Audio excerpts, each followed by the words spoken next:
Este é mais um Drops CCA chegando aí até você para sua edificação, para que você realmente aprofunde o seu conhecimento em Deus e em sua palavra.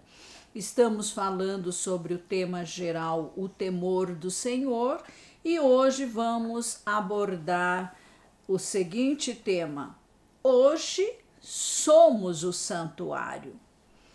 Em 2 aos Coríntios, capítulo 6, versículo 16, lemos: porque nós somos santuário do Deus vivo, como ele próprio disse: habitarei e andarei entre eles. No Antigo Testamento, Deus habitou primeiramente no tabernáculo e depois no templo de Salomão, e agora Deus vai mudar o lugar de sua santa presença aqui na terra. Primeiro deve haver a ordem divina.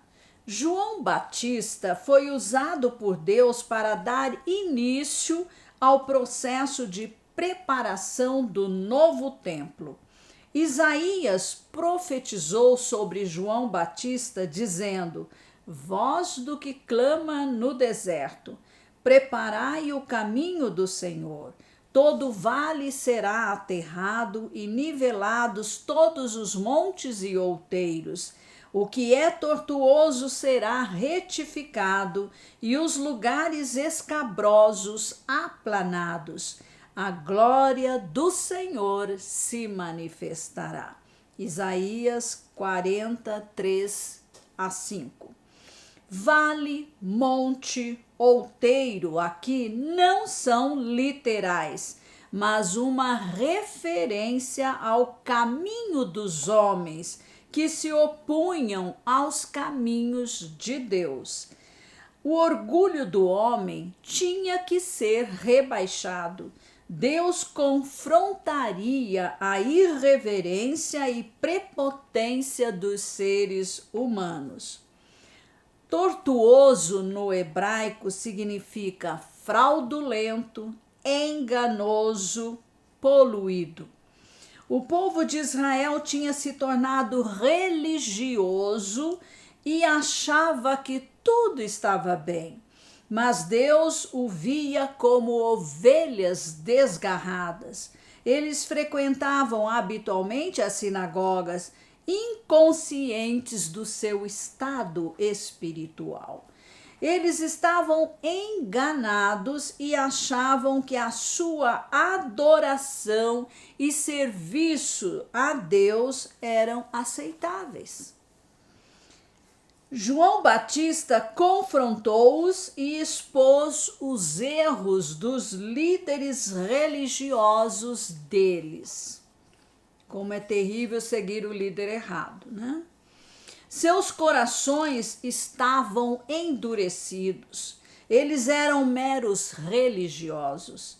João Batista pregou o batismo de arrependimento, conforme está em Marcos 1:4. Batizar significa mergulhar. Portanto, não adianta um arrependimento parcial, mas uma mudança radical e completa no modo de pensar, sentir e agir. João Batista os chamava para um retorno a Deus, pois a sua missão era nivelar o solo dos seus corações. As montanhas do orgulho, os outeiros da religião precisavam ser aplanados, preparando o povo para receber o ministério do Senhor Jesus Cristo, o Messias, o verdadeiro construtor. Após João Batista nivelar o terreno dos corações, Jesus veio para construir o templo, o novo santuário. Jesus começa pelo fundamento, pelo alicerce, e mais uma vez a palavra de Deus trouxe a ordem divina. Só que desta vez sua palavra veio em forma de homem. na pessoa bendita do Senhor Jesus Cristo. O Verbo se fez carne. Aqueles que receberam o ministério de João Batista também reconheceram o ministério do Senhor Jesus Cristo, o Messias, o grande construtor, né? Estava agora entre eles e aceitaram sua obra. Mas aqueles que rejeitaram João Batista estavam despreparados para receber a palavra de Jesus, porque o solo dos seus corações não tinha sido aplanado. Não havia terreno preparado para levantar o novo templo. Em Mateus 21, 31 a 32, lemos: Em verdade lhes digo que os publicanos e as prostitutas estão entrando no reino de Deus primeiro que vocês, porque João veio até vocês no caminho da justiça e vocês não acreditaram nele. No entanto, os publicanos e as prostitutas acreditaram. Vocês, porém, mesmo vendo isso, não se arrependeram depois para acreditar nele. O cumprimento final da preparação. A conclusão da obra do Senhor Jesus passava pelo seu sacrifício substituto na cruz do Calvário, em favor de toda a humanidade desviada de Deus. O sacrifício de Jesus, e somente o dele, pode eliminar a natureza pecaminosa que separa o homem da presença de Deus desde a queda de Adão. Antes da dedicação do tabernáculo e do templo, houve sacrifícios de animais.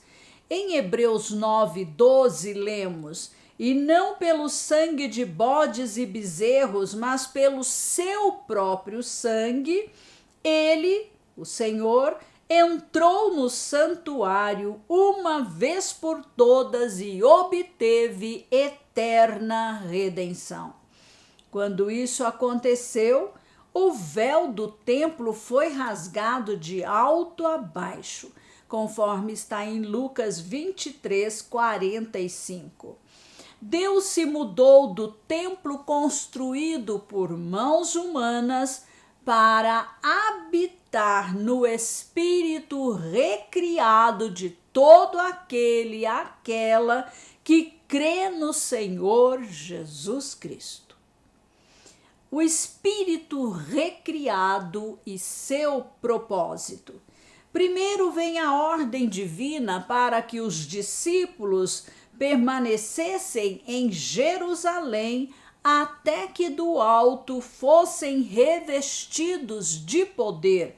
Atos 2, 1-3. Aqui encontramos apenas 120 pessoas obedientes aguardando o cumprimento da ordem divina. Onde estavam os outros? Não perseveraram na obediência. Se Jesus disse para esperar, então eles só podiam fazer uma coisa: esperar. Não havia outra coisa a fazer. Obedecer à ordem divina vem antes do que qualquer outra coisa. Ser discípulo de Jesus significa obedecer, perseverar a despeito das circunstâncias, não sair da posição de maneira alguma. Jesus deu a grande comissão dizendo: portanto, vão e façam discípulos de todas as nações, batizando-os em nome do Pai, do Filho e do Espírito Santo. A ordem foi fazer discípulos e não meros simpatizantes nem religiosos. Os discípulos do dia de Pentecostes abriram mão de riquezas, sonhos pessoais, profissões, para querer o mesmo que Deus queria para eles, nada fora disso. Porque os corações dos discípulos no dia de Pentecostes estavam aplanados, alinhados com a ordem divina, então veio a glória de Deus sobre eles. Uma medida de glória se manifestou sobre aqueles 120 discípulos. A manifestação da glória de Deus não foi completa, porque nenhum ser humano suportaria sua revelação plena, mas foi forte o bastante para atrair a atenção de multidões de judeus devotos e tementes a Deus que residiam em Jerusalém, mais os que vieram de outras partes ali, né, no entorno de Israel, para comemorarem a festa de Pentecostes.